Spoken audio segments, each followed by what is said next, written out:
Voilà, bah écoutez, merci d'être aussi nombreux pour échanger autour des questions énergétiques. Donc je vais avoir le plaisir de vous faire un résumé hein, assez rapide d'une étude que j'ai pilotée au sein du Conseil économique et social de la région et qui est partie du constat suivant. On est une région attractive.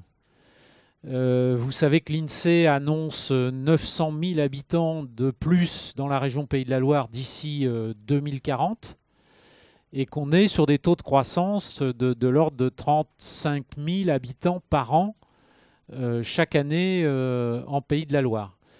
Et donc, ces habitants, quand ils arrivent avec leur famille, eh bien, évidemment, ils consomment de l'énergie parce que ils occupent des logements, et ils consomment aussi du carburant parce qu'ils se déplacent pour leurs activités multiples.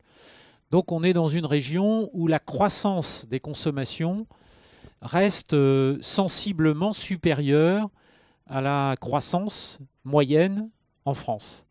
Et donc on s'est posé une question dans une époque où on débat beaucoup de transition énergétique. Vous savez que c'est maintenant le terme à la mode, on va dire. Quand on parle de transition énergétique, on a l'impression finalement que c'est relativement simple. On va passer d'un système à un autre et que tout ça va se faire dans des délais très très courts. Donc on a essayé nous, de se poser déjà une question très simple. Est-ce que simplement on peut couvrir les croissances de consommation par les seules énergies renouvelables? Et on s'est posé cette question à l'horizon 2020, ce qui nous a amené évidemment à faire quelques projections. Alors les projections démographiques sont relativement fiables puisque l'INSEE a là-dessus des modèles qui fonctionnent assez bien. D'ailleurs, la plupart des 900 000 habitants qui seront là en 2040 en Pays de la Loire sont finalement déjà là quelque part. Ce sont des enfants, c'est le développement naturel, c'est la croissance naturelle de la population. Et donc, cette croissance, on la cerne assez bien. Le deuxième terme de la croissance de consommation, c'est la croissance, le développement économique. Et donc là-dessus, on a fait des hypothèses de croissance du PIB. Alors on s'est fixé un horizon à 2020 et la question donc, elle est résumée sur ce transparent, c'est est-ce qu'en 2020, simplement la croissance des consommations pourra être couverte par les seules énergies renouvelables? Donc c'est ça que je vais vous présenter ce soir. Et bien sûr, une fois qu'on a eu la réponse à cette question, on a, et c'est le propre du CESR, on a formulé des préconisations pour améliorer l'équilibre production-consommation sur le territoire. Alors, derrière cette question, il y a 4 sous-questions qui sont aujourd'hui, quelle est la part des renouvelables dans le mix énergétique régional et quelle sera-t-elle en 2020? Est-ce que les renouvelables ont un impact sur les coûts de production et les coûts de consommation de l'énergie sur le territoire? C'est la deuxième sous-question. Troisième sous-question, est-ce qu'on ne peut pas réduire les consommations? Est-ce qu'il y a des moyens de réduire les consommations finales d'énergie pour justement changer l'équilibre production-consommation? Et enfin, est-ce qu'il y a des nouvelles formes d'énergie renouvelable qui vont apparaître d'ici 2020? Alors évidemment, on ne s'est pas arrêté à 2020 hein. Quand on fait un travail comme ça, on essaye de se projeter un peu plus loin. Et donc, quelles sont les nouvelles formes d'énergie renouvelable qui, peut-être, demain, contribueront à ce nouveau mixte énergétique régional? Premier point qu'on fait quand on fait une étude comme ça, l'idée là c'est de se projeter à 2020, on regarde ce qui s'est passé dans la décennie précédente. Donc dans la décennie précédente, sur la période 99-2008, notre année pivot c'est l'année 2008. Alors ça paraît un peu on aurait pu prendre une année plus récente.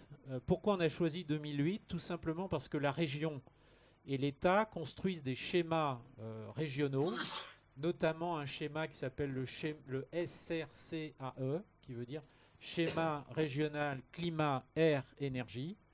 Et ce schéma est bâti à partir des chiffres de l'année 2008.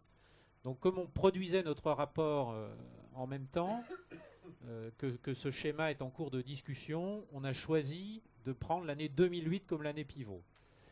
Donc qu'est-ce que s'est-il passé sur la période 99-2008?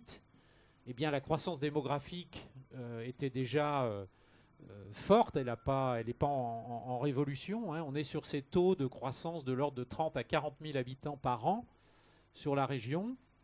Le deuxième constat, c'est que au-delà de la croissance démographique, on a en plus une croissance du nombre de foyers qui est plus importante. Alors ça, c'est lié au phénomène de cohabitation, décohabitation, famille décomposée, recomposée, qui fait que finalement, le nombre de foyers en pourcentage augmente plus vite que le nombre d'habitants. Or, les consommations énergétiques sont liées au nombre de foyers. Quand une famille se sépare, quand il y a divorce, tout d'un coup on se retrouve avec 2 foyers au lieu d'un. Et donc vous avez un nombre d'équipements, alors même si ce n'est pas les mêmes, même s'ils n'ont pas la même puissance, mais vous doublez le nombre d'équipements. Ensuite, on est dans une région où l'économie est assez dynamique. On est la 4e région industrielle française. Et avec les chiffres, même s'ils ne sont pas extraordinaires, malheureusement, dans la période qu'on connaît, avec des chiffres qui montrent qu'on est une région où le taux de chômage est inférieur à la moyenne française, on a une économie dynamique. Et puis enfin, on est dans une région avec une occupation des territoires assez énergivore, tout simplement parce que ici, on aime bien, plus qu'ailleurs, sans doute la maison individuelle. Donc les foyers ou les familles cherchent à habiter dans des maisons. Donc du coup, et compte tenu des prix, s'éloignent du centre des villes. Et donc on a un déplacement domicile-travail important dans cette région. Et on a la région de France qui a le multi-équipement automobile le plus élevé. C'est-à-dire le nombre d'automobiles par foyer. Quand on compare les régions entre elles, c'est en Pays de la Loire qui a le plus d'automobiles par foyer. Alors à partir de là, vous avez un petit tableau.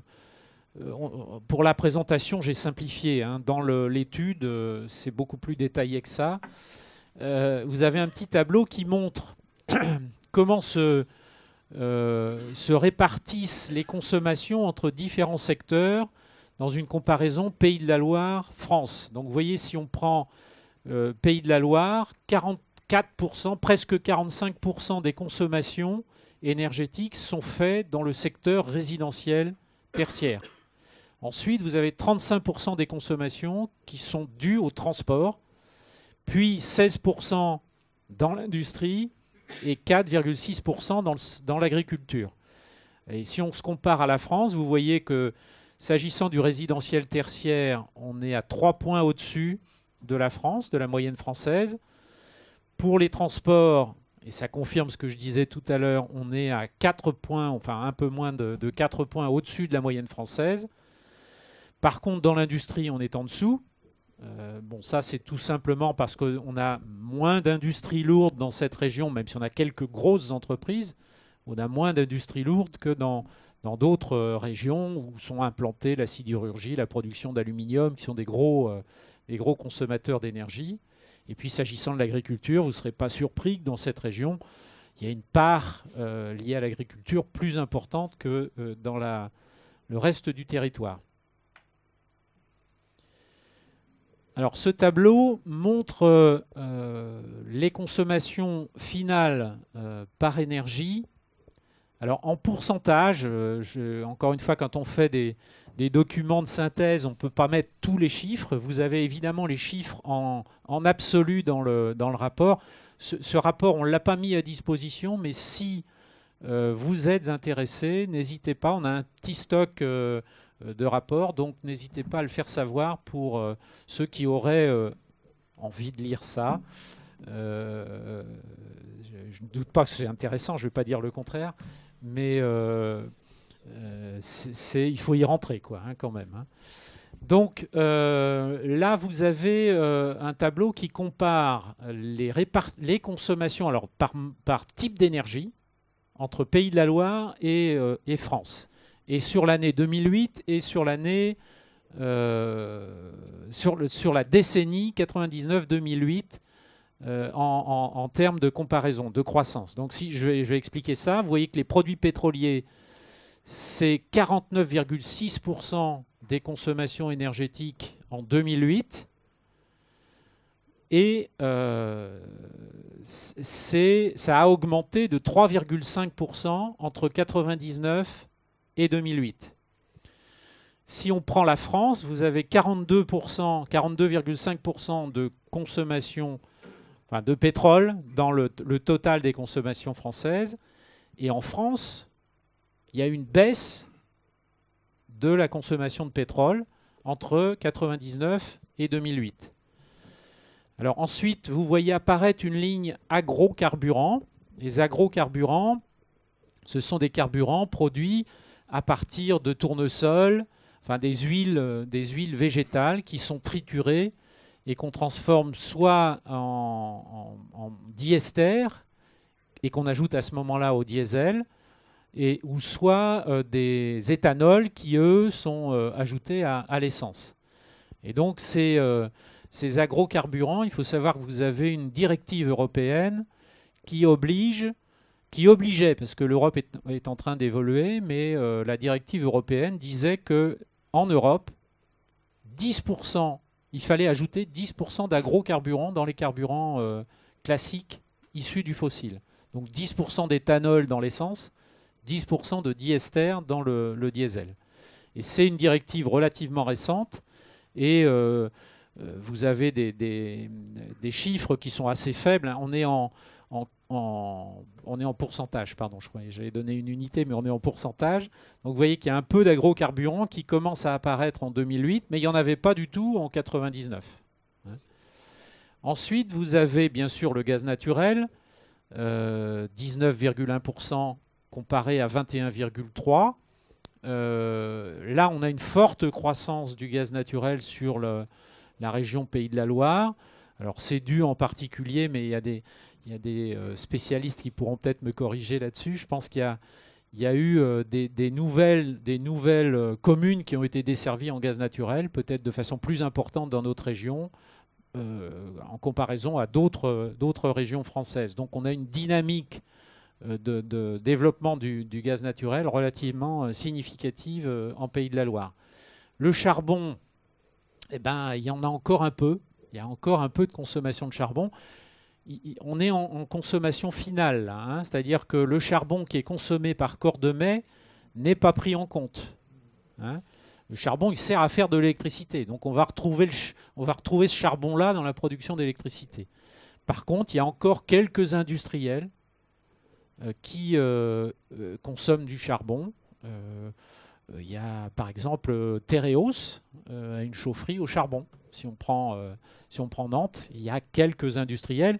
Alors c'est moins que dans le reste de la France où il y a encore des zones, je pense aussi à la sidérurgie en particulier, où il doit y avoir des consommations de charbon. Hein. Ensuite, l'électricité, ben, vous voyez qu'on est là aussi dans une dynamique assez forte de croissance des consommations d'électricité, plus 30,8% dans la décennie, alors que si on se compare à la France c'est seulement plus 15% dans la décennie. Et dans le chiffre de l'électricité, vous voyez que le renouvelable en 2008 apparaît, mais de façon relativement modeste, alors qu'en 99, pratiquement, il n'y avait pas de production d'électricité d'origine renouvelable. Vapeur et chauffage urbain, c'est les réseaux de chauffage urbain que vous avez notamment dans les villes. Et puis, vous avez quelques lignes un peu particulières. Alors, le bois énergie, qui curieusement, entre 99 et 2008, a baissé.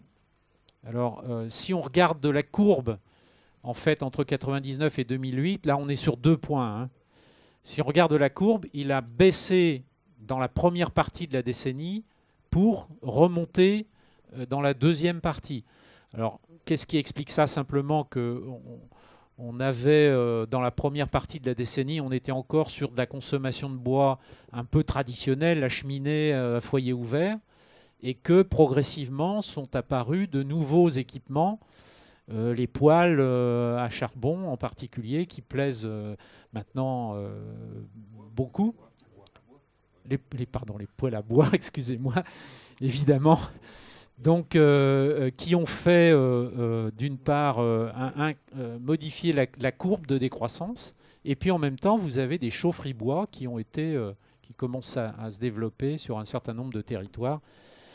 Et vous verrez dans les projections qu'on fait à 2020 que le bois reprend une place significative. Alors après, autre énergie renouvelable thermique, ça c'est l'eau chaude solaire en particulier.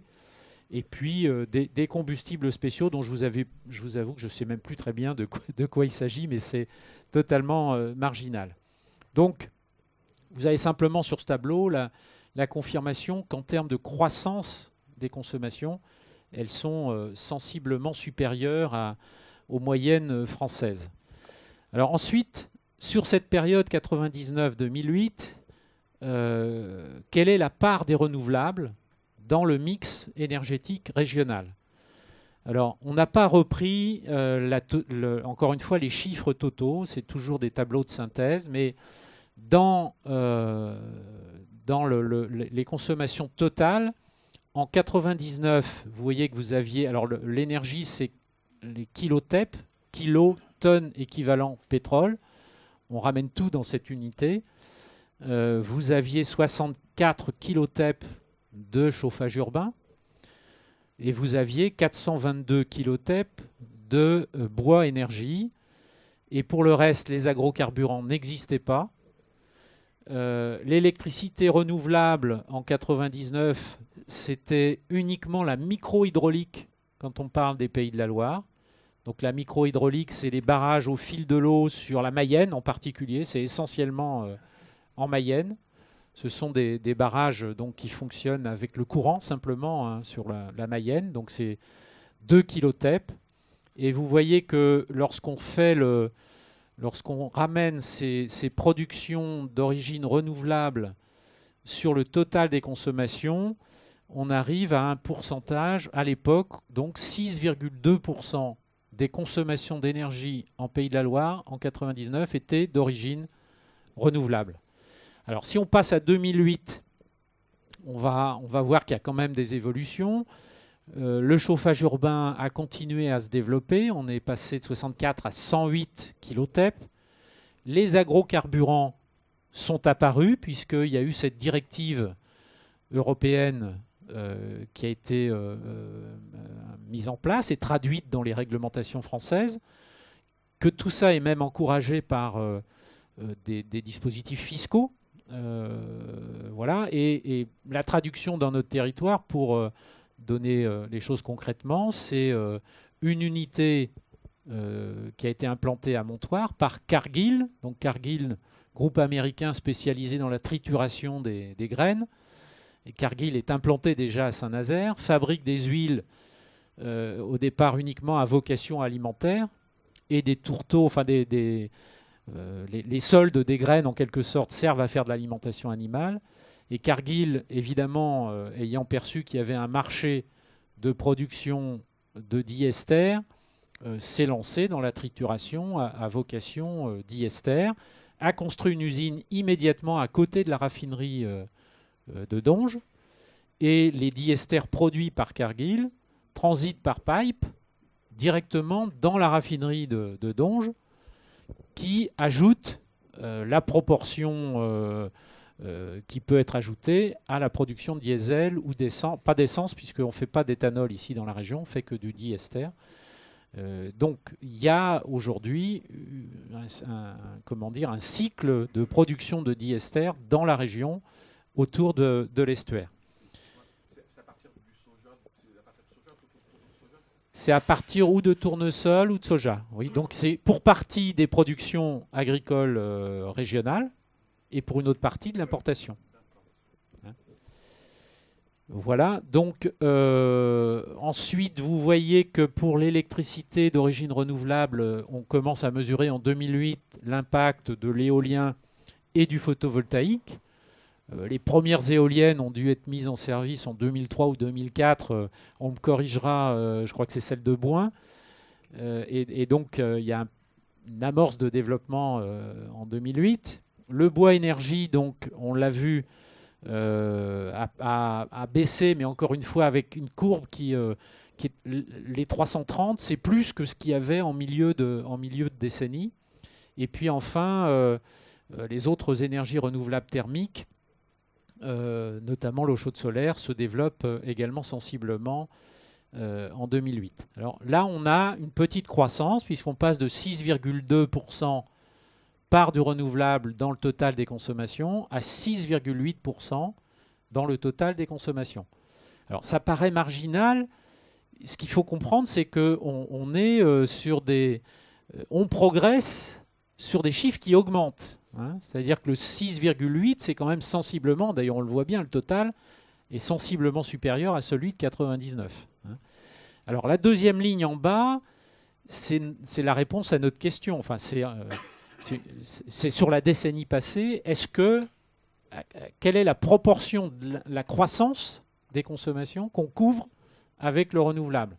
Donc vous voyez qu'en 99, on couvrait 5,4% de la croissance et qu'en 2008, on couvre 13% de la croissance.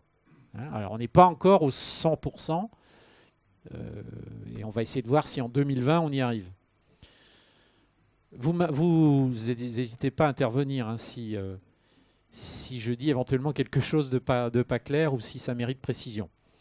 Alors en 2020, je passe tout de suite à la réponse, mais on va l'argumenter derrière. La réponse, c'est que probablement on couvrira la totalité des croissances de consommation au début de la décennie qui vient. C'est-à-dire, ça sera sans doute pas en 2020, mais plutôt entre 2020 et 2025. Hein. Et notamment grâce à l'apport des 2 parcs éoliens offshore qui devraient fonctionner, l'un normalement en 2020, celui qui est au large de Saint-Nazaire, et le deuxième qui est en cours d'appel d'offres en ce moment, espérons avant 2025. Et le parc, c'est le parc dit des 2 îles, puisqu'il est entre Noirmoutier et l'île-Dieu. Et donc ça veut dire quand même, la conclusion, hein, on lit les choses dans les 2 sens, ça veut dire qu'en 2020, 85 à 88%, alors ça va dépendre des taux de PIB, hein, pourquoi on a ces 2 chiffres, 85 à 88% des besoins de la région resteront assurés par des productions d'origine classique. Alors quand on dit d'origine classique, elles ne sont pas forcément localisées dans la région. Hein, dans la région, on a essentiellement Cordemais et le cycle combiné gaz de Montoire qui produisent de l'électricité. Pour le reste, c'est de l'importation. Hein. Alors, pour arriver à cette conclusion, quelles sont les hypothèses qu'on a retenues? Alors, 3 hypothèses de croissance du PIB. 0,5% par an d'ici 2020. 1,5% par an d'ici 2020, 2,5% par an d'ici 2020. Pour expliquer ces hypothèses, on est dans une assemblée qui s'appelle le CESR, qui est composée d'employeurs, d'organisations syndicales, d'associations. Et les débats qu'on a en commission sur ce choix, parce qu'on fait un choix au sein d'une commission pour faire l'exercice, font que... personnellement, je pensais qu'entre 0,5 et 1,5, on était plus près de la vérité. Mais on a quelques camarades du CESR qui trouvent que c'est très pessimiste et qui ont souhaité qu'on fasse une hypothèse à 2,5. Donc voilà, on a...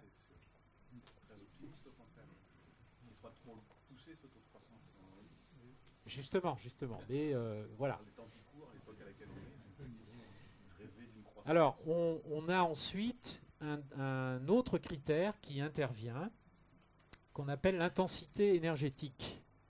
Alors, qu'est-ce que c'est que l'intensité énergétique? C'est un indicateur qui permet de mesurer combien on consomme d'énergie pour produire 1 million d'euros de PIB. Alors, on peut discuter du PIB, hein, la question n'est pas là. Il nous fallait, nous, un indicateur de mesure qui est l'évolution du PIB. Et donc, il s'avère que plus on progresse en termes d'efficacité énergétique, moins il faut consommer d'énergie pour faire 1 million d'euros de PIB. Alors, actuellement, au début de la décennie, en 2008, on consommait 90 kilotep pour fabriquer, pour faire 1 million d'euros de PIB. Et nous, on a fait l'hypothèse qu'on allait continuer à progresser dans l'efficacité énergétique et qu'à la fin de la décennie, en 2020, il ne faudrait plus que 84 kilotep pour produire 1 million d'euros de PIB. Alors c'est une hypothèse arbitraire, hein. Et c'est pas une simple tendance quand on dit ça. Il faut comprendre que même si on progresse dans l'efficacité énergétique, même s'il faut moins d'énergie pour fabriquer 1 million d'euros de PIB, il en faudra toujours. C'est-à-dire qu'on n'arrivera jamais à zéro. Et que la courbe, en fait, c'est une asymptote. Pour ceux qui ont encore quelques souvenirs mathématiques, c'est-à-dire que on va progressivement atteindre un indicateur, une intensité énergétique qu'on ne pourra pas faire descendre en dessous d'un certain plancher. Et donc, ce plancher, probablement, en tout cas, sauf des ruptures qu'on ne voit pas, serait autour de 80 kilotep pour fabriquer 1 million, pour produire 1 million d'euros de PIB. Donc, descendre de 90 à 84, c'est pas si simple que ça, hein. Ensuite, on a pris des hypothèses concernant le développement des énergies renouvelables. Alors, pour l'éolien à terre, on a considéré qu'on allait mettre en service chaque année, d'ici 2020, je rappelle que l'horizon c'est 2020, 100 MW de nouvelles éoliennes. Pour mémoire, en 2012, c'est-à-dire l'année qu'on vient d'achever, on était plutôt à 50 qu'à 100. Hein. Alors même s'il y a un grand volontarisme de la région et de l'État pour encourager le développement de l'éolien à terre, on sait que ce n'est pas si simple que ça se heurte à des oppositions, que les réglementations sont un peu compliquées. Voilà. Et donc, passer à un rythme de 100 MW par an, c'est volontariste. Hein, on voulait pas, quand on a fait cette étude, on ne voulait pas être accusé comment dire, de ne pas être optimiste sur le développement des énergies renouvelables. Ensuite, pour l'éolien en mer, là c'est relativement simple. En principe, avant 2020, il y a un seul parc qui sera mis en service, celui qui est au large de Saint-Nazaire, et sa puissance c'est 480 MW. Normalement, première mise en service en 2018, une deuxième partie en 2019 et la totalité en 2020. Et les opérateurs retenus commencent à dire que sans doute ça prendra un petit peu de retard. Mais nous, on a pris le calendrier prévu à l'origine. Pour le photovoltaïque, de la même manière, volontariste, on a pris 100 MW de puissance nouvelle chaque année d'ici 2020. Ce qui est là aussi assez volontariste, d'autant plus que les règles ont changé au niveau des tarifs de rachat de l'énergie photovoltaïque et vous savez que ça a eu quelques conséquences justement sur le rythme de développement du photovoltaïque et malheureusement aussi sur la santé de quelques entreprises. On a également pris en compte une croissance du bois énergie avec simplement une logique qui est de dire pour que ça soit raisonnable du point de vue des gaz à effet de serre en particulier, il ne faut pas qu'on aille chercher le bois trop loin. Donc on est parti simplement de l'évaluation de la ressource bois de la région Pays de la Loire et on a considéré que le maximum, c'était la capacité de la région à produire du bois de chauffage et qu'il ne fallait pas dépasser ce maximum. Sinon, on rentre dans des logiques où le coût de transport à la fois pénalise l'énergie elle-même et deuxièmement génère des gaz à effet de serre. On a considéré que les réseaux de chaleur allaient continuer à se développer. Bon, on a un exemple à Nantes, puisque le réseau de Malakoff, enfin de l'Est, va quasiment doubler de longueur. Et voilà ce que ça donne donc en termes de projection en 2020. Donc vous avez trois lignes, enfin trois tableaux en quelque sorte dans le même. Vous avez la première partie qui concerne le choix d'un PIB en croissance de 0,5% par an. La deuxième, c'est 1,5. Le troisième, c'est 2,5. Alors, pour que vous compreniez bien ce qu'il y a dans ce tableau, on a considéré que quelle que soit la croissance du PIB, on allait avoir le même programme de mise en œuvre de renouvelables. C'est-à-dire qu'on aurait pu, par exemple, dire... j'ai dit qu'on prenait 100 MW d'éolien à terre par an d'ici 2020. On aurait pu dire c'est 100 si c'est 2,5% de croissance, c'est 80 si c'est 1,5 et c'est 60 si c'est 0,5. On a considéré que on n'allait pas remettre en cause ces ambitions et ces programmes, même si on n'avait pas une croissance du PIB très dynamique. Donc, vous avez finalement très peu de différence. Alors, la ligne du haut, c'est uniquement les productions d'énergie renouvelable. Donc, si on prend 574 kilotep, vous le retrouvez évidemment dans les trois hypothèses. Et 574 kilotep, on doit le retrouver si on fait le total dans le tableau que je vous ai présenté précédemment, 108 plus 149 plus 24 plus 330 plus 17, j'espère que c'est bon. Normalement, c'est le même chiffre puisque c'est le chiffre réel de 2008. Donc, voilà, on est à 6,8%, comme on l'a dit, de part du renouvelable dans le total des consommations. Et si on passe sur la colonne 2020, vous avez là aussi assez peu de différence, ce qui n'est pas anormal puisqu'on a dit qu'on prenait les mêmes hypothèses. Qu'est-ce qui fait qu'on est à 1340 quand on est à 0,5, puis à 1371, puis à 1392? C'est uniquement les agrocarburants. Parce que les agrocarburants sont des pourcentages du total de consommation de carburant. Si vous avez un PIB qui augmente davantage, vous avez des consommations de carburant qui sont plus fortes. Et à ce moment-là, la part d'agrocarburant, puisqu'elle est proportionnelle au volume, est un peu plus importante. Donc voilà, vous avez 1340 kilotep de renouvelables.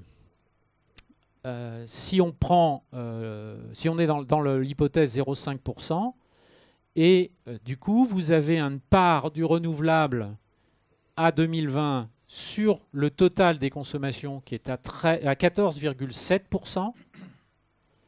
Et si on regarde la ligne d'en dessous, le taux de couverture de la croissance, c'est-à-dire là, si on compare le renouvelable à la seule croissance, là, on est très supérieur à la seule croissance des consommations d'énergie. Ce qui n'est pas normal, puisque quand vous avez un PIB relativement médiocre, bas, une croissance du PIB bas, les consommations énergétiques globales ne vont pas augmenter très vite. Alors que nous, on a maintenu le même rythme de développement des renouvelables. Alors, les différences ensuite vont s'expliquer. Sur l'hypothèse 1,5, ben, on n'a pas le chiffre total des consommations, mais elles sont plus importantes que dans l'hypothèse 0,5, ce qui explique que vous avez un taux de couverture des renouvelables sur le total qui est de 13,5 comparé à 14,7 dans l'hypothèse du dessus, et que là, on arrive juste à peu près à couvrir les croissances de consommation à la fin de la décennie. Et puis, alors, si on est sur une dynamique 2,5, là, les consommations énergétiques sont relativement en croissance forte, globalement. Et du coup, la part des renouvelables, évidemment, en proportion, est plus faible, 12,3, et on ne couvre même pas la moitié de la croissance des consommations dans cette hypothèse. Voilà, j'espère que je suis clair, hein. N'hésitez pas à intervenir si ça ne l'est pas. Alors ensuite, on s'est intéressé au coût des énergies. pour constater que l'électricité subirait probablement une hausse de 50% d'ici 2020. Alors, la presse aujourd'hui, je ne sais pas parce que je faisais une intervention qui a eu un article, mais vous avez vu qu'on annonce 30% de croissance des prix de l'électricité pour 2018. Donc on est cohérent avec ce que nous, on avait mesuré. Et sur cette croissance de 50%, nous, on a estimé que 20%, c'est-à-dire un cinquième, serait dû au renouvelable, au coût du renouvelable. Ça... Dans le renouvelable, je n'ai pas vu apparaître les hydroliennes ou l'énergie marine. Alors, on va y venir. C'est tout simplement que d'ici 2020, les seules énergies renouvelables qui vont contribuer vraiment, c'est l'éolien, le photovoltaïque, l'eau chaude solaire, le bois énergie, enfin voilà. Mais que les hydroliennes, c'est pour après. Les microalgues, c'est pour après. L'énergie de la houle, c'est pour après. Enfin, ça n'apparaîtra pas d'ici 2020. Par rapport aux estimations que vous avez faites, est-ce qu'on a pris en compte, je pense à la rénovation des bâtiments notamment, les gains, ce qu'on ne doit pas dépenser en fait? Alors, oui. Alors, on va y venir après pour simplement dire. Alors là, il y a bien sûr des programmes de rénovation qui fonctionnent déjà. Et c'est vrai que c'est très, très net. Il y a un travail qui a été fait notamment avec des financements du Fonds FEDER qu'on a mis en exergue dans notre étude, qui montre qu'un logement non isolé consomme plus de 300 kWh par an et par mètre carré, et qu'une fois qu'on l'a effectivement retraité et rénové, on descend sa consommation autour de 100 kWh par an et par mètre carré. Donc évidemment, si on arrive à renouveler la totalité du parc, ça aura des conséquences sur les consommations. Et c'est une des préconisations qu'on formule dans notre rapport. Alors pour le gaz, oui, pardon. Une petite chose sur les tarifs de rachat. Oui. Il y a des calculs de plus en plus fréquents qu'on voit dans la presse spécialisée qui montrent que revendre son électricité devient de moins en moins intéressant dans la mesure où ça induit des contraintes réglementaires fortes, et en particulier sur le prix des installations. Et est-ce que vous avez rentré dans le modèle l'autoconsommation de l'électricité? Alors non seulement on a rentré dans le modèle, mais nous, on préconise les circuits courts. C'est-à-dire que il y a quand même quelque chose d'absurde à avoir des capteurs photovoltaïques sur son toit, à produire de l'électricité et de l'injecter sur le réseau. Sachant qu'une partie de ces kilowattheures qu'on injecte sur le réseau vont revenir immédiatement dans la maison pour servir les consommations de la famille. Alors, l'absurdité, alors pourquoi c'est comme ça? Tout simplement parce que le tarif de rachat est incitatif. L'absurdité, c'est que quand vous injectez les kilowattheures sur le réseau et qu'ils reviennent chez vous, vous les payez majorés. Alors, vous ne les payez pas au prix du tarif de rachat, c'est clair, vous les payez au prix du tarif EDF, on va dire, tout simplement. Mais quand même, le fait qu'ils passent sur le réseau, vous payez un TURP, c'est-à-dire vous payez le tarif d'utilisation du réseau, même si c'est pour faire 3 mètres. Vous injectez sur le réseau, ça revient chez vous, mais vous payez l'utilisation du réseau. 2, vous payez toutes les taxes qui sont attachées à l'électricité, les taxes locales, majorées de la TVA. Parce qu'en plus, on a une spécificité pour l'électricité, c'est que la TVA s'applique sur les taxes locales. Voilà. Et vous payez la CSPE, qui est la contribution au service public de l'électricité. Donc, qui sert à payer le rachat. Donc, il y a quand même un côté totalement absurde dans cette affaire-là. Et on formule, nous, quelques préconisations pour favoriser les circuits courts. Et en gros, inciter les producteurs à consommer d'abord ce dont ils ont besoin avant d'injecter le solde sur le réseau. Alors ça suppose qu'il y ait des incitations, mais ça nous paraît quand même plus logique. Oui. Oui, une précision. Même en considérant le cas de figure de l'injection du surplus, ce qui est le cas chez moi, je suis aussi, bien sûr, soumis à activité ERP, comme vous venez de le dire, au même titre que ceux qui font de l'injection en totalité. Et cette fraction revient à 20% de ma recette de vente, cette fois-ci, la vente de surplus. Mais vous ne payez pas sur les kilowattheures que vous avez consommés vous-même, que vous avez produit et consommé vous-même. Et calculé sur la vente.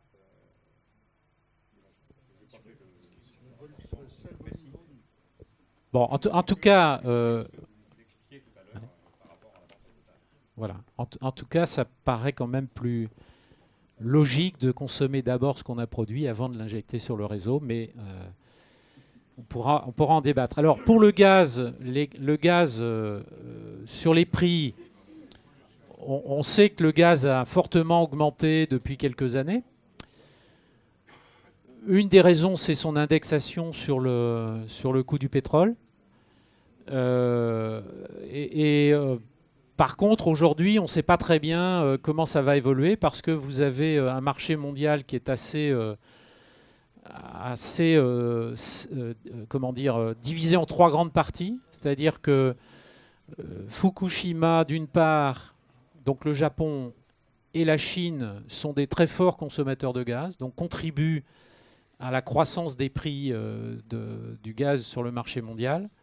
Et puis inversement, vous avez aux États-Unis le gaz de schiste qui, lui, est commercialisé à des prix très inférieurs, mais qui n'est pas exporté, ce qui d'ailleurs se comprend parce qu'il faudrait liquéfier le gaz avant de l'exporter.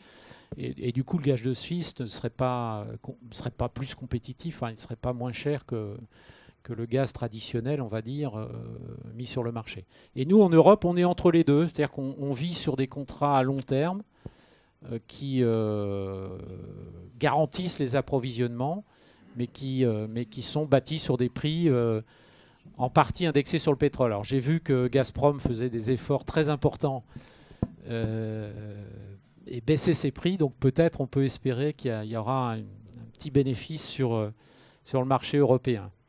Et s'agissant du pétrole, j'ai mis montée des prix inéluctables, mais là aussi on commence à voir apparaître les pétroles dits originaires de sable bitumineux, enfin, qui est en gros l'équivalent du pétrole de schiste ou du gaz de schiste.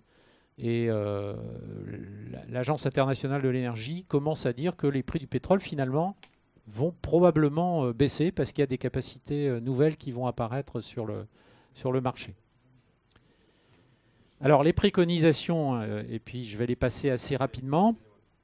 Oui, pardon. C'est assez paradoxal parce qu'on sait que vous parliez tout de suite à des pétroles issus de sable bitumineux, puisque l'extraction d'une TEP de pétrole de sable bitumineux demande une énergie égale à une TEP aussi.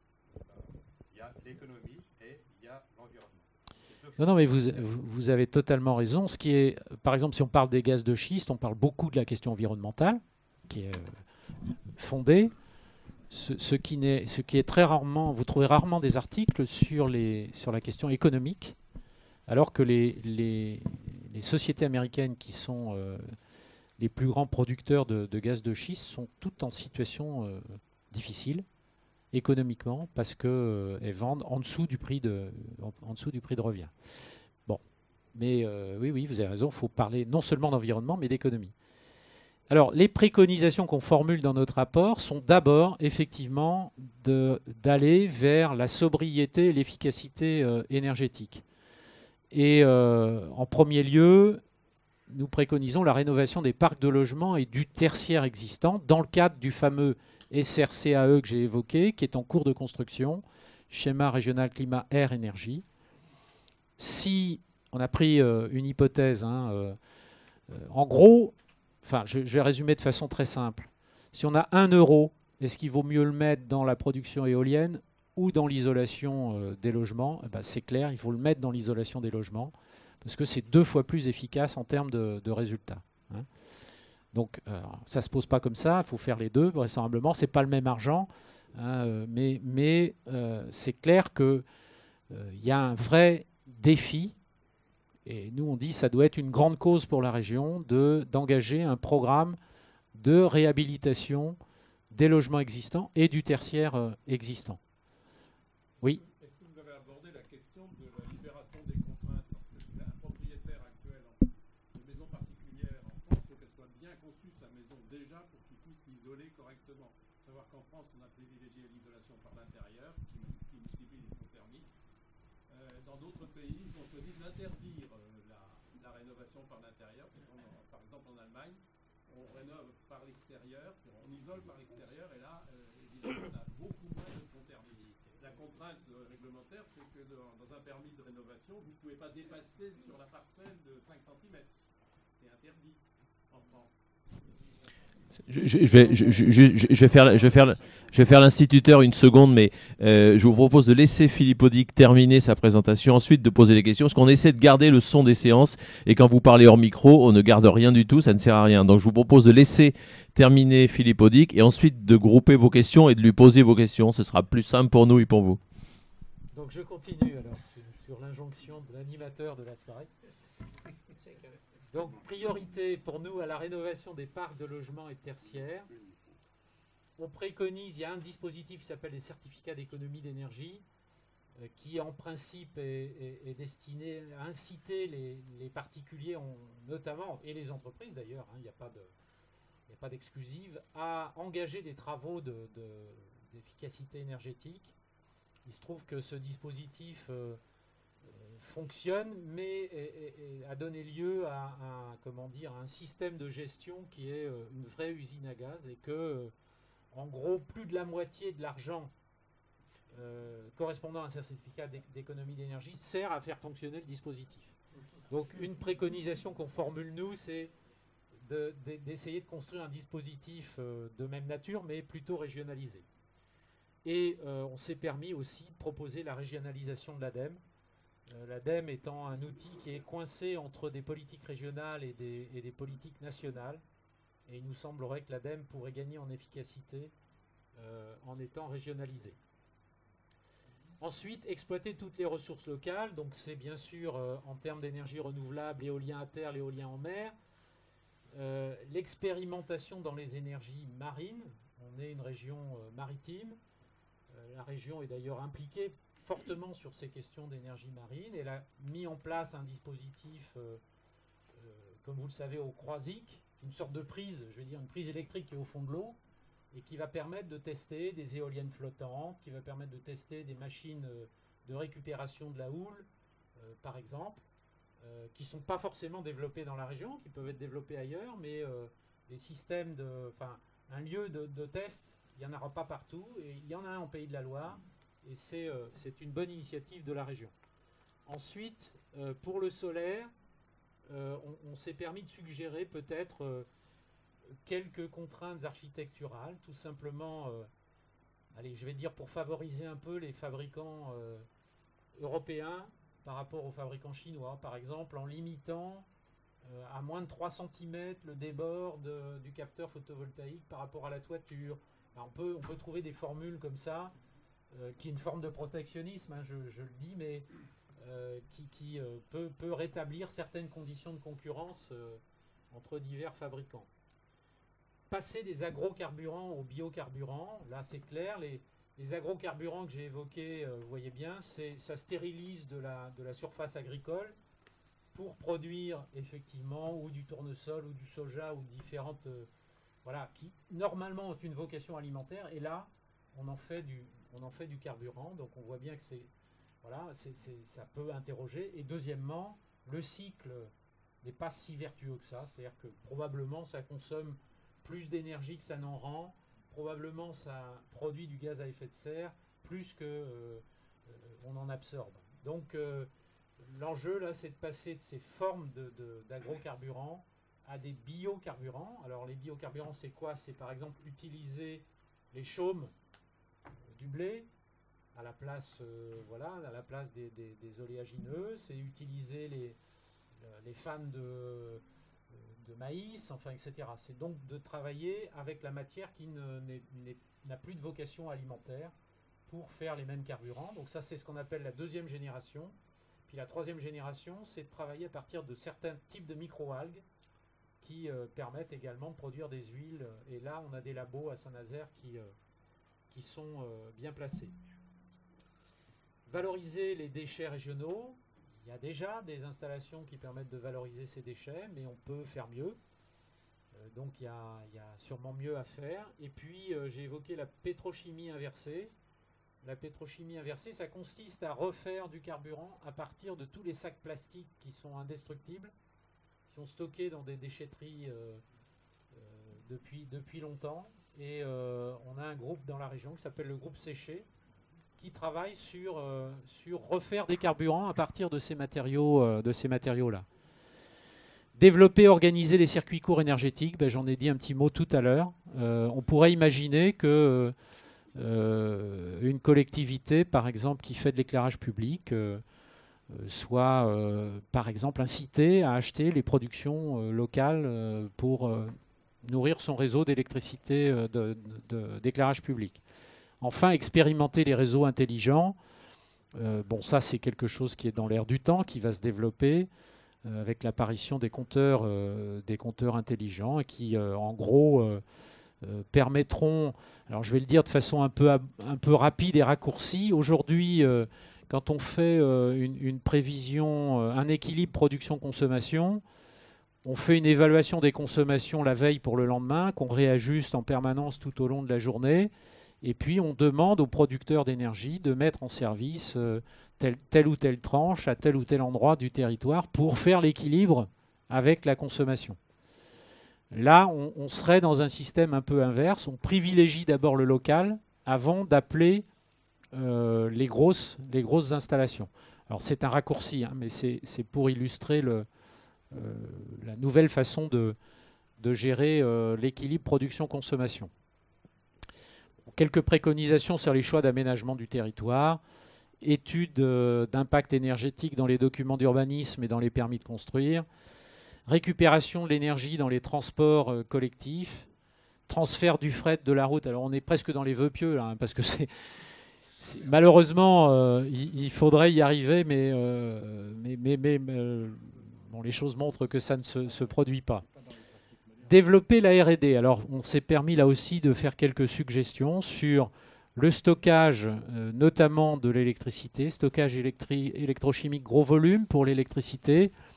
Il y a des compétences ici dans la région hein, sur le stockage électrochimique, donc les batteries ou les supercapacités. Personne dans le monde n'a travaillé sur le stockage gros volume, quasiment personne. Bon, peut-être que la région pourrait travailler sur ce sujet-là. On ouvre une piste aussi sur le stockage stationnaire dans l'habitat, notamment en considérant que ça peut être la deuxième vie pour les batteries des véhicules électriques. Il faut savoir qu'un véhicule électrique, alors bon, il n'y en a pas encore beaucoup, mais ça va finir par arriver. Un véhicule électrique, on considère que sa batterie est à remplacer quand elle a perdu 20% de sa capacité. Parce que la batterie, évidemment, doit être capable de répondre à des accélérations, enfin, etc. Donc quand elle perd 20% de sa capacité, on considère qu'il faut la changer. Mais quand vous avez encore 80% de la capacité, vous pouvez peut-être en avoir un autre usage, beaucoup moins agressif en quelque sorte. Et on pense que le stockage stationnaire avec les batteries issues des véhicules pourrait... j'ai dû faire quelque chose qu'il ne fallait pas. Qui pourrait sans doute être une bonne solution. Bon, il n'y a plus grand-chose, je pense qu'on va y arriver. Voilà. Les biocarburants de 3e génération, j'en ai parlé, et on a la possibilité dans la région de prendre une position, puisqu'il y a un laboratoire qui s'appelle le GPA à Saint-Nazaire, qui est en pointe sur ces questions. L'hydrogène comme un moyen de stocker également l'électricité. On a même regardé l'air comprimé, qu'on n'a pas trop développé, mais on a auditionné un acteur qui est à Angers, qui fabrique des moteurs à air comprimé. Les Allemands, eux, stockent de l'air comprimé dans des réservoirs souterrains. Et donc l'air comprimé, ça peut être un vecteur de stockage. Mais l'hydrogène paraît en tout cas plus pertinent. Fabriquer de l'hydrogène quand les éoliennes tournent, alors qu'il n'y a pas de consommateur à l'autre bout. Fabriquer de l'hydrogène quand la Rance, l'usine de la Rance, 250 MW, il y a des nuits à 2 h du matin, elle pourrait produire 250 MW, mais il n'y a personne pour consommer l'électricité. Donc ça permettrait donc de stocker sous forme hydrogène de l'énergie produite par les renouvelables. Alors il y a un autre développement qui arrive aujourd'hui, ce qu'on appelle les steppes. Les steppes, c'est leur montée d'eau dans les barrages pendant les heures creuses, quand il n'y a personne pour consommer l'énergie. Et ensuite, on utilise la force hydraulique à d'autres moments de la journée. Alors aujourd'hui, il y a des projets pour faire des steppes marines, c'est-à-dire qu'on stockerait sur des falaises, il faut au moins 50 mètres de hauteur, mais il y a des travaux sérieux menés par EDF d'ailleurs, et par STX qui pourraient être impliqués pour remonter de l'eau de mer à une cinquantaine de mètres de hauteur et la réutiliser ensuite pour produire de l'électricité.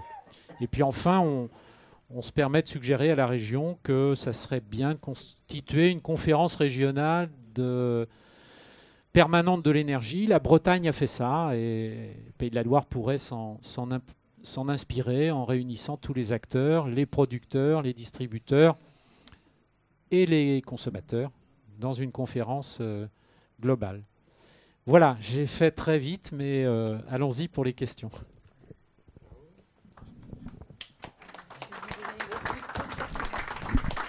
Non, mais je vais le coller.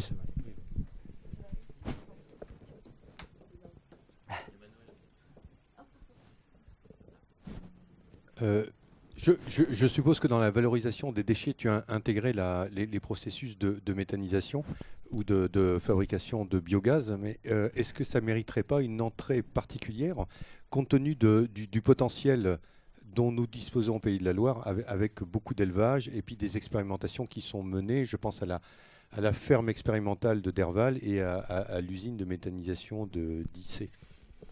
Oui, là on est vraiment sur une synthèse, hein, je n'ai pas tout développé.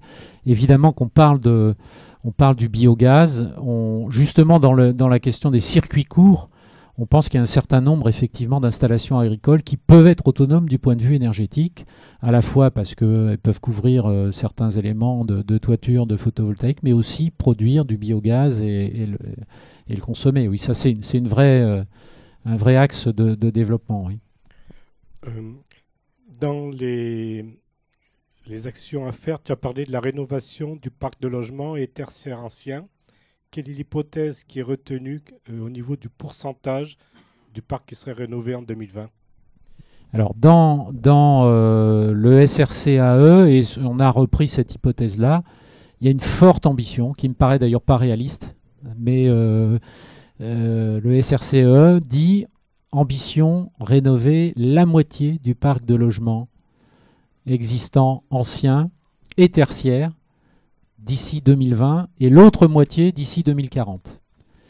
Alors c'est des chiffres, on s'est amusé nous à chiffrer ça, c'est des milliards d'euros hein, pour faire ça.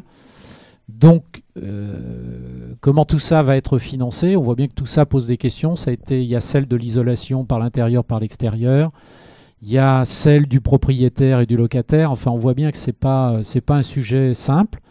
En même temps, derrière, c'est de l'activité. Nous, on a calculé que si on avait cette ambition-là, c'est quand même 25 à 30 000 emplois dans le bâtiment générés par un programme de cette ambition-là, quoi, hein. Donc, il y a une forte ambition d'afficher. Pour le moment, je ne vois pas trop les financements. Il y a une forme d'énergie renouvelable dont tu n'as pas parlé. Et d'ailleurs, tu n'es pas le seul. Je n'ai jamais entendu parler qu'on l'ait évoqué. Elle peut paraître ridicule, mais pas à moi. Alors j'y vais. À chaque fois que j'amorce un ralentisseur en ville ou ailleurs, je pense au choc du ralentisseur et à l'énergie qu'il pourrait produire si dessous il y avait quelque chose, que ce soit pneumatique ou autre, qui le transforme en énergie. Alors après, tu transformes ça, ce que tu veux, en hydrogène ou quoi que ce soit. ou alors dans l'éclairage public. Mais avec les millions de voitures qu'on a dans les villes, je ne comprends pas alors qu'on n'ait pas pensé à ça. Alors non, on n'a pas pensé à ça. Par contre, on développe dans le rapport la récupération d'énergie sur les grues avec des supercapacités. Alors bon, vous n'êtes pas tous des spécialistes, mais moi non plus. La supercapacité, c'est un condensateur. Vous vous souvenez vaguement sans doute de ce qu'est un condensateur. Un condensateur, ça a une capacité à très vite stocker de l'énergie et à la rendre très très vite. À la différence d'une batterie, il faut du temps pour la charger et elle se décharge plus lentement. Et il y a d'ailleurs à Nantes des spécialistes des supercapacités, puisqu'il y a un grand colloque mondial sur les... Enfin, un grand colloque. Il y a un colloque mondial sur les supercapacités qui tourne entre 3 régions du monde, la Corée du Sud, les États-Unis et Nantes, parce que les spécialistes sont là. Et donc, ces spécialistes des supercapacités, en fait, disent on peut récupérer l'énergie sur une grue, par exemple. Une grue, elle consomme de l'énergie pour soulever une charge. Mais après, elle doit la descendre. Soit c'est un conteneur qu'elle a pris dans un bateau, puis elle va le déposer à terre, ou l'inverse. Et donc, quand le conteneur descend, il y a de l'énergie à récupérer. Et on pourrait la stocker dans une supercapacité. Alors, les ascenseurs, les tramways. Les tramways qui accélèrent mais qui freinent à certains moments. Alors peut-être dans les voitures aussi, mais ce n'est pas ce que tu évoques. Mais je voulais à cette occasion souligner qu'on suggère effectivement que les autorités organisatrices de transport de la région, la CEMITAN pour ses tramways, ou bien le port autonome pour ses grues, pourraient peut-être expérimenter ces dispositifs de récupération d'énergie. D'ailleurs, les chercheurs cherchent demandent à ce qu'on les expérimente, ils ont quelquefois du mal à se faire entendre. Alors une remarque sur la philosophie de votre exposé, sur le contenu. Vous partez, comme vous l'avez dit, sur 10 années 99-2008 pour faire une prédiction, je dirais, d'évolution sur 2020. Vous appuyez sur le passé pour avoir une vue de l'avenir. C'est très bien, mais ça ne repose en fait dans le raisonnement principalement que sur les moyens de production actuels. Donc on est toujours sur cette tendance d'analyse des productions, enfin d'évaluation des productions. Et bien sûr, vous arrivez par rapport à la couverture de l'énergie consommée en Pays de Loire à l'horizon 2020. On voit que ça couvre dans certains scénarios du PIB, vous l'avez montré, certaines valeurs plutôt, ça ne couvre ou ça couvre à peine 40% à la fin de la croissance seulement de l'énergie en Pays de Loire. Donc ça, effectivement, c'est une conclusion qui nous paraît inéluctable. Mais par contre, se poser la question dans l'autre sens, c'est-à-dire se dire, il y a des habitudes de consommation actuellement que chacun autour de nous peut dénoncer.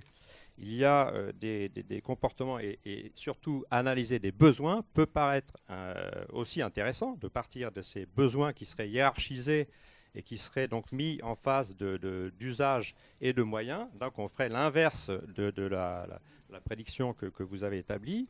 Et ça me renvoie à l'exemple que vous avez cité par rapport à l'étude du CREDOC qui prend pour exemple 2 maisons différentes, l'une avec une famille, là je parle de comportemental uniquement, hein, on est bien sur ce champ-là.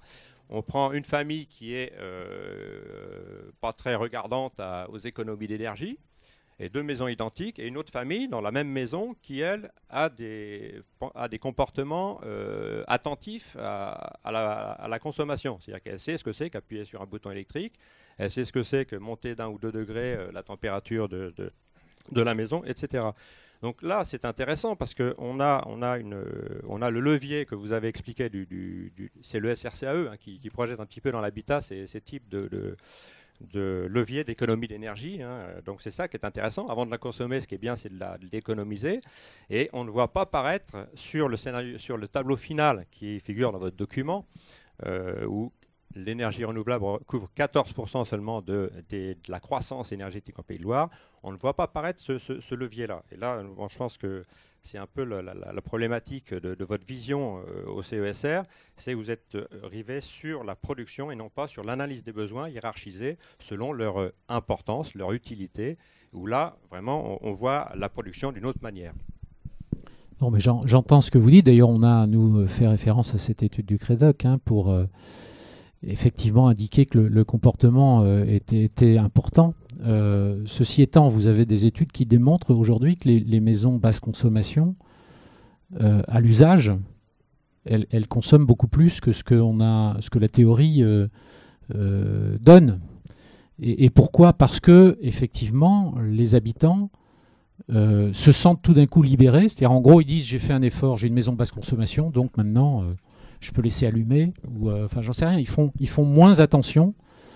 La question du comportement est une question très difficile. Nous, on parle simplement, on dit que ça commence à l'école et on parle d'un code de l'énergie.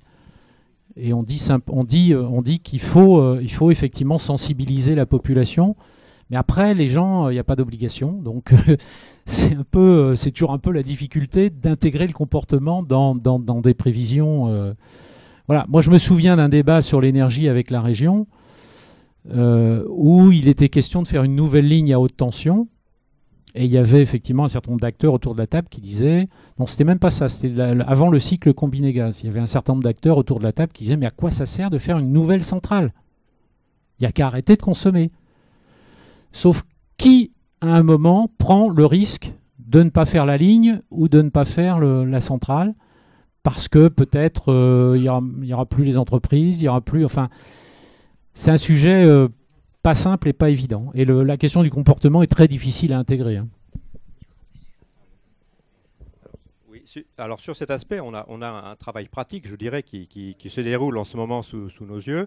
C'est le fameux défi famille à énergie positive. Donc là, on est vraiment sur un champ de comportement où les familles sont incitées et invitées, et d'ailleurs sensibilisées auparavant, à un type d'économie qu'ils peuvent faire au sein de leur foyer. Quand vous parliez de foyer tout à l'heure, ça tombe bien. Donc là, voilà, on a malheureusement, sur cette échelle-là, on est micro-expérimental, je dirais. Ça touche 300 familles, je crois, en région, sur le département. En région, c'était plus. Bon. Mais c'est quand même mettre en regard des économies réalisées. Et ça, il ne faut pas le perdre de vue. Si... avec ces expériences qui seraient généralisées, dont vous parlez des circuits de la formation, des écoles, l'éducation, etc., ça pourrait permettre de généraliser et alors à ce moment-là, avoir une échelle beaucoup plus significative de l'impact des économies et de la rentrée, si on veut, un petit peu dans les habitudes, des bonnes habitudes, des bons usages. Ça, c'est quand même... Oui. On évoque aussi, finalement, ici, je reprends une formule qu'on utilise de temps en temps au Conseil de développement, la vertu avance plus vite quand elle chevauche l'intérêt. Et donc, on s'est posé, nous, la question du prix de l'énergie. En fait, il est clair qu'elle n'est pas assez chère. Enfin, quand je dis ça, c'est évidemment un résumé, mais parce que malheureusement, il y a des gens qui ne peuvent pas payer leur facture d'énergie. Mais plus elle sera chère, plus les gens... le meilleur facteur influent sur le comportement, c'est le prix. Et d'ailleurs, il y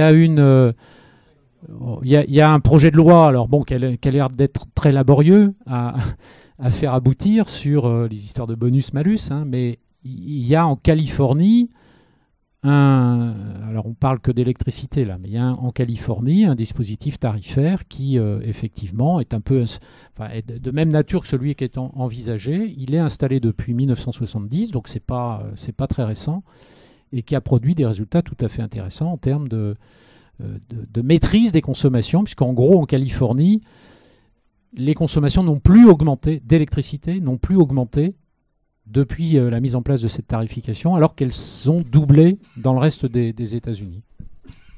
Mais le prix, c'est le meilleur outil. Bon, après, quand on a dit ça, malheureusement, il y a des gens qui n'arrivent pas à se payer leur facture, donc il faut trouver des dispositifs. Oui, vous avez évoqué les actions dans le domaine de la sobriété énergétique. Je voudrais savoir quelle hypothèse vous avez pris à l'horizon 2020 en pourcentage de la consommation finale. Qu'est-ce que ça représente, quoi? Est-ce que c'est notable ou pas? Parce que bon, on parle beaucoup des agendas 21, des politiques publiques et tout ça. Et quel est le résultat mesurable à l'horizon 2020 pris comme... Alors, à 2020, on s'est permis de faire une petite hypothèse en considérant ce qui nous paraît quand même... Mais ça me paraît faible. Alors ce qui me paraît optimiste, en considérant que la volonté de la région et de l'État de rénover 50% du parc. Je vais vous retrouver ça. 50% du parc de logements est tertiaire. L'impact... Voilà, on l'a fait sur 2025. Hein, donc, si vous lisez le rapport, c'est page 72. Et donc, on a en gros simplement un maintien des consommations. C'est-à-dire que les consommations ne croissent plus dans le secteur résidentiel et tertiaire avec un programme comme celui-là. Hein, malgré l'évolution démographique, hein, bien sûr. C'est-à-dire qu'effectivement, on arrive à absorber l'évolution démographique par un programme comme ça. Oui, parce qu'à la page 25, là, vous évoquez le MDE avec moins 40 terawatts. Alors, est-ce que c'est ça, le résultat? Page 25. Alors, il faut que je me reporte à la page 25. 25. Je vois qu'il y a des lecteurs attentifs. Hein. Page 25. Alors ça, c'est uniquement sur l'électricité. Oui. Hein, c'est uniquement sur l'électricité. Là, on a des scénarios qui ont été... des projections de consommation de l'électricité dans la région qui ont été faits par RTE, qu'on a retenu, hein, puisqu'on n'a pas, nous, les moyens de faire mieux que ce que fait RTE. Et il y a 3 hypothèses dans le scénario de RTE. Il y a un scénario haut où on est en quelque sorte presque sur du tendanciel. On a un scénario de référence qui est celui qui est retenu et que nous avons retenu nous-mêmes. Et puis, il y a un scénario de maîtrise de la demande d'électricité renforcée qui est encore plus... Enfin, qui réduit davantage les consommations. Et effectivement, la différence, c'est 25 TWh entre le scénario tendanciel et le scénario maîtrisé, en quelque sorte. Ce qui est pas énorme. Hein. Ce qu'il faut voir, c'est qu'on est sur des parcs existants. C'est-à-dire qu'on est sur finalement des courbes qui... on ne supprime pas l'existant. Hein. L'existant est là et continue à consommer évidemment de l'énergie. Okay, merci. Oui, moi je trouve que les réflexions qui viennent d'être conduites des uns ou des autres me rappellent une règle de marketing ancienne. C'est l'offre, tout passe par l'offre. Le commerce, entre guillemets, passe par l'offre. Et donc, pour faire modifier les comportements, ce n'est pas des réglementations à la mort-moelle-pied qui vont changer quoi que ce soit. Non, on a une matière, enfin, il y a une expérience depuis la première révolution du pétrole en 1973. On a vu les prix de l'essence augmenter. Et on a bien vu que, d'une certaine façon, ça a entraîné des conséquences notables. D'une part, les véhicules, ma Dauphine, elle consommait 9 litres au 100, il y a bien longtemps. Les véhicules eux-mêmes ont été mieux pensés et la consommation a diminué parce que le prix qu'on mettait dans la pompe toutes les semaines ou etc., on ne pouvait pas l'augmenter comme ça. Donc, là-dessus, je crois que en fonctionnant, en contribuant à l'enchérissement du coût de l'énergie, c'est un moyen, maladroit peut-être, mais c'est un des rares moyens de maîtriser cette évolution qui peut être dramatique, non? Ou en tout cas qui peut être difficilement vécue par certains. Non, mais le prix, on sait bien que c'est un élément qui joue. On sait bien que les consommations de carburant baissent quand les prix à la pompe augmentent. Et en même temps, l'énergie, c'est quelque chose qui est indispensable pour le développement des sociétés, le développement des territoires et le développement des personnes. Et on ne peut pas vivre sans énergie dans nos sociétés aujourd'hui. Donc l'exercice est difficile. Il faut à la fois dissuader les surconsommations, les gaspillages, et permettre quand même à ceux qui sont les plus en difficulté d'avoir le minimum pour pouvoir vivre et rester dans la société. Oui, moi j'ai une petite remarque. Donc l'étude a été faite, mais j'ai le sentiment qu'il n'y a pas de prise en compte par rapport aux préconisations nationales, européennes. Hein. Donc il y a les 3x20 hein, qui ont été adoptés. La région, c'est même les 3x30, c'est encore plus ambitieux.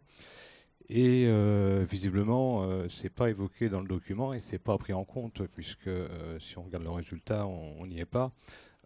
Si je fais une projection en fait sur les énergies fossiles, c'est pas une diminution, c'est même une augmentation, même dans le scénario le plus faible en évolution du PIB. Voilà, ce que vous nous projetez, c'est directement du plus 6 degrés assuré, quoi. Non, mais je veux dire, on peut avoir des objectifs et on peut les afficher, mais est-ce qu'on a la capacité à les atteindre ? Est-ce qu'on a le choix par rapport à la problématique ? Non, mais je veux dire, on devrait normalement produire moins de gaz à effet de serre qu'en 90. Malheureusement, ça continue. Ça continue.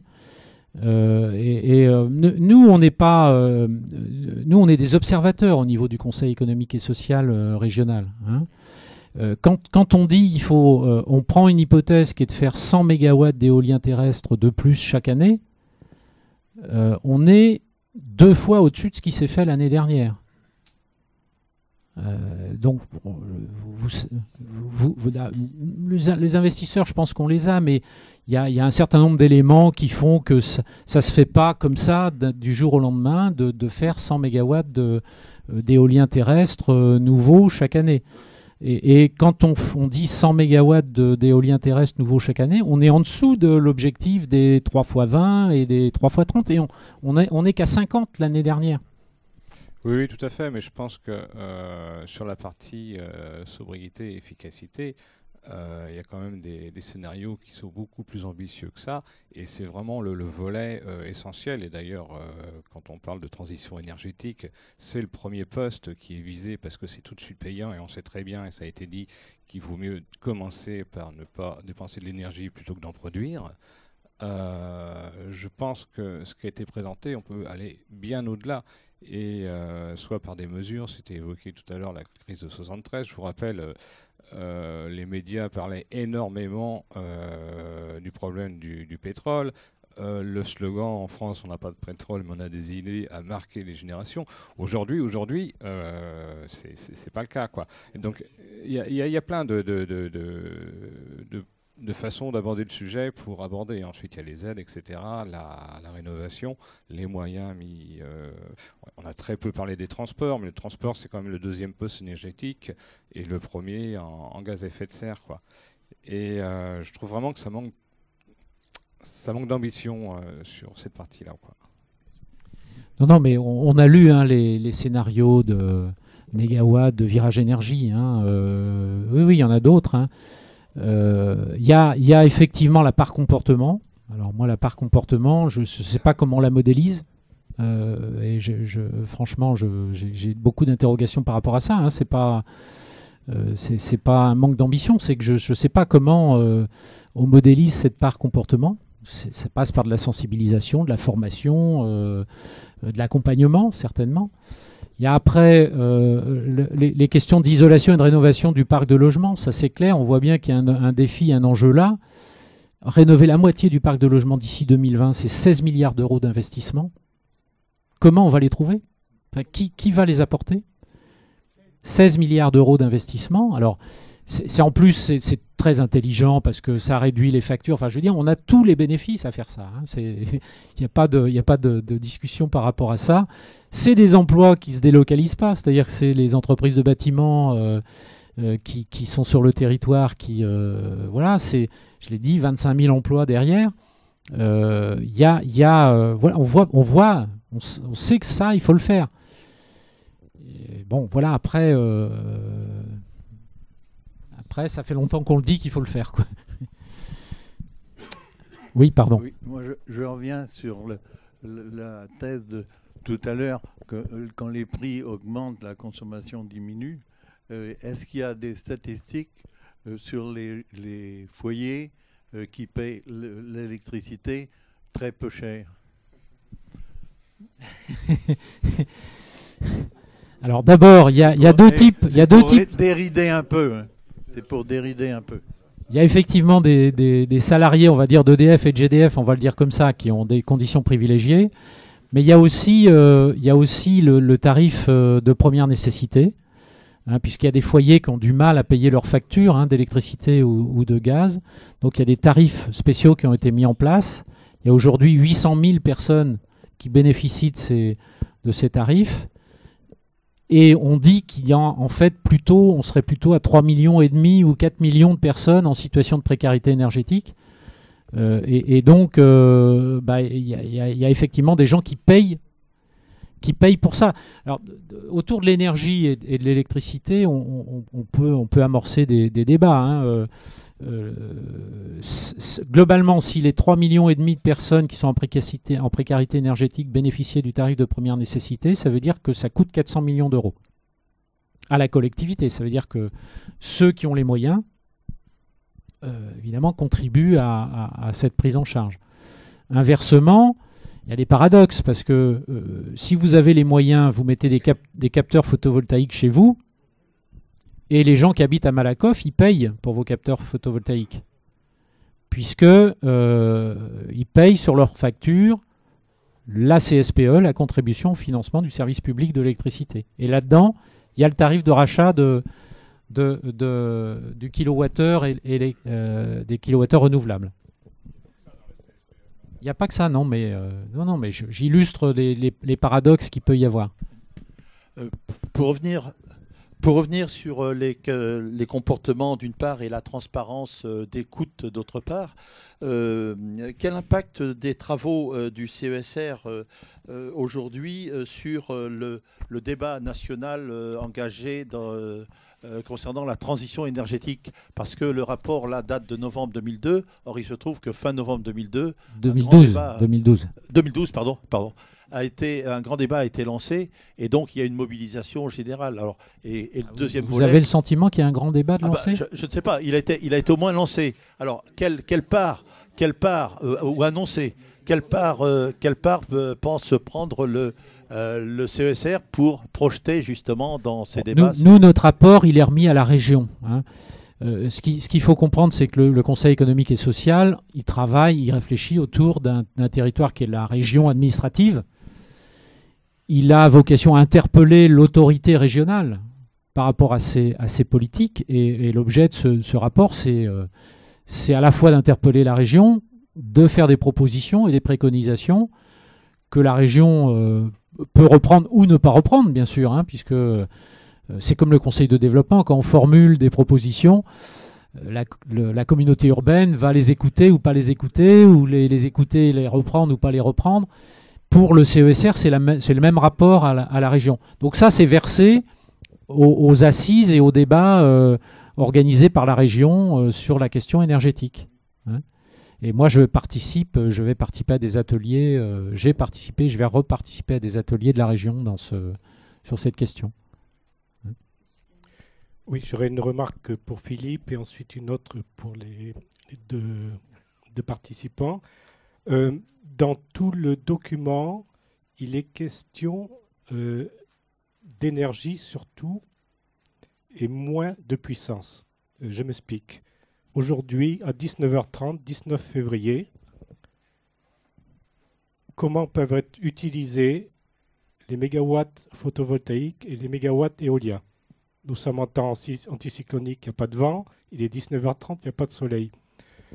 Donc, si on réserve en termes d'énergie, effectivement, on raisonne sur un jour, sur un an, et on peut dire l'éolien, le photovoltaïque produisent tant de mégawattheures, c'est tant de mégawattheures d'économiser pour les autres sources d'énergie. Mais si on réserve en termes de puissance instantanée, à un moment donné, là, 19h30, nous sommes à la pointe de consommation.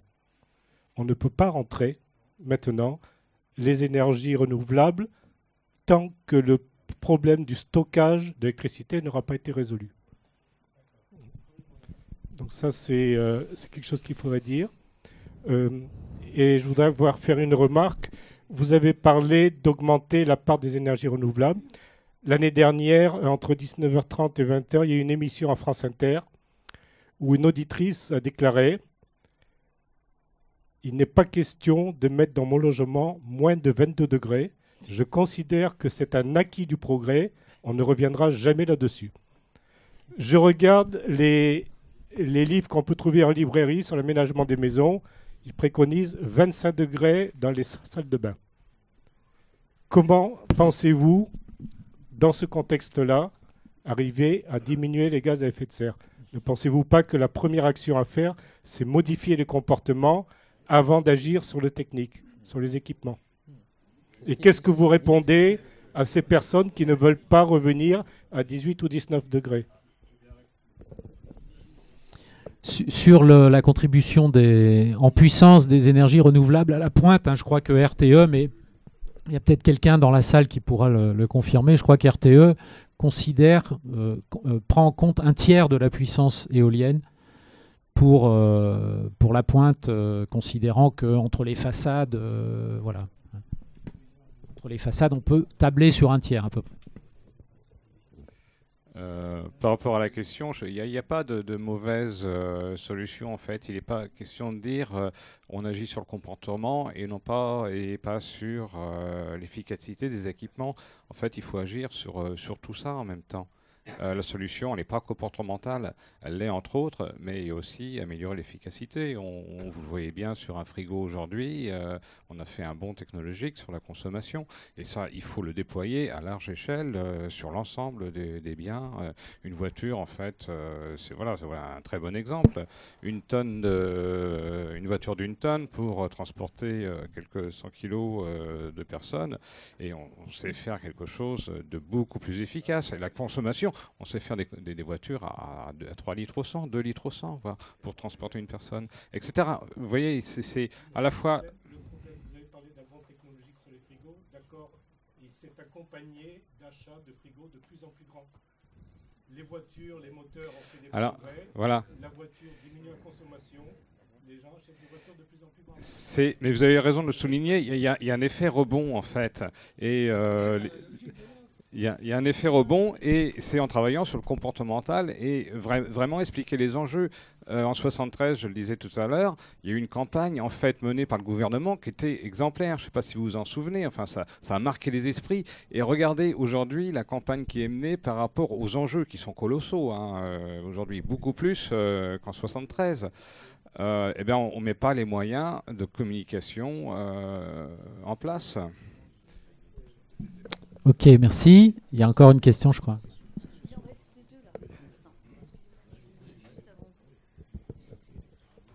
Oui, vous nous avez montré très clairement que les énergies renouvelables arriveraient grosso modo à couvrir la croissance, donc l'augmentation de consommation, hein. Alors, ceci nous amène à penser que nous nous éloignons des objectifs nationaux et européens qui il y a quelque temps, prévoyaient que l'on atteigne 20% d'énergie renouvelable par rapport à la consommation totale d'énergie. Donc, c'est un constat assez inquiétant, finalement. Alors, il faut, on le souligne dans le rapport, effectivement, quand on dit qu'on est à 12, 13, 15%, on n'est pas au 23%, qui est l'objectif, voilà. Mais en même temps, dans cette région, on n'a pas de grande hydraulique, hein. C'est-à-dire qu'il faut considérer que les 23%, c'est un objectif national, que dans certaines régions, le grand hydraulique fait largement plus de 50% des besoins, hein. Donc, c'est un objectif national et pas un objectif régional. Hein. Oui, alors, il n'a pas été question dans votre scénario des SCOT, schéma de cohérence territoriale, parce que voilà un outil qui permet par exemple de limiter deux phénomènes qui sont dommageables, qui sont la dépense de carburant pour se déplacer, en installant par exemple les zones de développement urbain au voisinage des lignes de transport en commun. Et puis aussi un autre phénomène qui va nous tomber sur le coin de la figure très rapidement, la pollution aux microparticules diesel, puisque très clairement la France est en infraction pour les microparticules et que ça ne va pas s'arranger dans la mesure où les Français sont très accrochés sur leur moteur diesel. Alors, si évidemment, dans la synthèse, j'ai pas. On a d'ailleurs sur la page qui est restée affichée, vous voyez bien qu'il y a de nouveaux choix d'aménagement du territoire. Et donc, si vous avez le temps de plonger dans le rapport, vous verrez qu'on évoque les SCOT et l'aménagement du territoire, qu'on préconise de rendre les SCOT opposables, ceux qui ne sont pas aujourd'hui, pour effectivement aller vers des répartitions des logements beaucoup plus raisonnables du point de vue des consommations énergétiques. Oui, c'est clairement il y a des progrès possibles de ce point de vue-là. Moi, je cite souvent, alors c'est en train de bouger, cet exemple qui est que en France, vous avez un règlement d'urbanisme quand vous construisez des bureaux qui vous oblige à faire des places de parking dans l'immeuble de bureau. En principe, une place de parking pour 50 mètres carrés de bureau. Et si vous ne le faites pas, vous êtes pénalisé, vous payez une amende. Vous allez à Zurich c'est le contraire. Vous voulez faire des immeubles de bureaux, on vous interdit de faire des parkings. Et si vous faites des parkings, on vous fait payer une amende. Et du coup, à Zurich, les gens prennent le transport en commun. 85% des déplacements à Zurich sont faits en transport en commun. Alors, c'est en train de bouger, puisque je crois que dans l'agglomération, maintenant, quand on est à proximité du tramway, on ne peut pas faire de place de parking. Enfin, il y a des progrès en cours.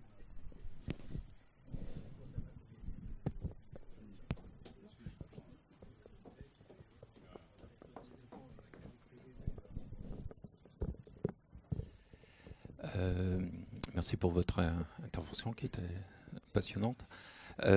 Certaines entreprises s'engagent par rapport aux émissions de CO2 qui ne peuvent pas donc réduire de par leur... Si, c'est bien, mais collez-le bien. Donc, certaines entreprises sont obligées donc de continuer à émettre du CO2 et malgré donc leur réduction, donc s'engagent dans des politiques de compensation carbone, notamment les opérations d'eau, voilà, en Afrique ou autres. Qu'est-ce que vous pensez de ce dispositif-là? Et j'ai entendu dire que c'est un peu du plomb dans l'aile.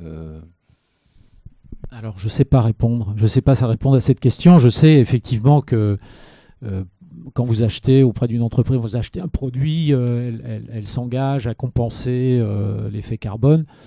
Alors, moi, personnellement, je suis toujours interrogatif parce que je ne sais pas si c'est du baratin ou si c'est la vérité. Et deuxièmement, si le dispositif a du plomb dans l'aile... Normalement, il y a des organismes qui sont là pour vérifier...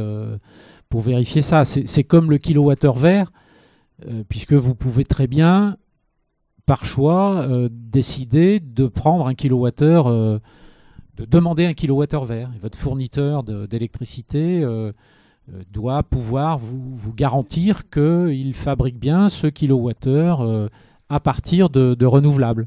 Il y a des organismes pour vérifier qu'ils ne trichent pas, qu'ils ne vendent pas plus de kilowattheures verts qu'ils n'en produisent, ou qu'ils n'en achètent, puisque quelques-uns sont des grossistes, tout simplement.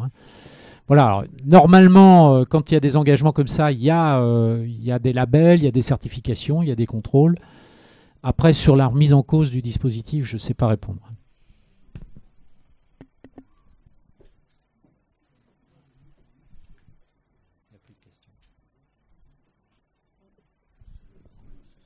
Alors, si on termine là, donc ce soir, merci de votre attention et de vos contributions.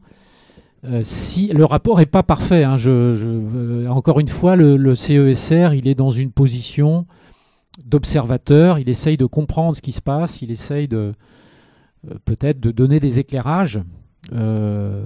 Après, les politiques, elles sont mises en œuvre par l'État, par les régions, par les collectivités locales. Et nous, on est là simplement pour donner des éléments et contribuer à la réflexion de ces collectivités. Alors, il y a quelques rapports disponibles. Si vous avez le courage, au-delà du 4 pages qui vous a été remis, il est à votre disposition.